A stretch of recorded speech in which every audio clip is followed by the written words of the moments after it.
অন্য দল আমাদের এই বিএসসি চেয়ারম্যান সুনীল দেববর্মা একটা দালাল, সিপিএম এর দালাল,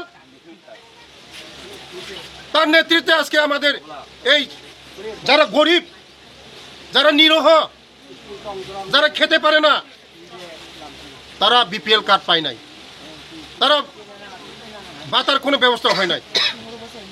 যারা সিপিএম এর দালাল করে, এই সিপিএম এর দালাল সুনীল দেববর্মা আজকে এই আমার বিধানসভার মধ্যে, এই মঙ্গিয়াকামী ব্লকের মধ্যে সিপিএম এর দালালি করছে।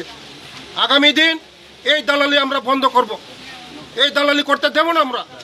কারণ যারা গরিব মানুষ তাদের আমরা চাই সুবিধা পাক, বেনিফিশিয়ারি সুবিধা পাক। আগামী দিন আমরা এটা রুখে দাঁড়াবো, সিপিএম এর দালালিকে আমরা রুখে দাঁড়াবো। আগামী দিন আমরা এটা প্রটেস্ট করব। সুনীল দেববর্মা যেভাবে এই সিপিএম এর দালালি করছে, আগামী দিন এটাকে আমরা করতে দেব না। ধন্যবাদ।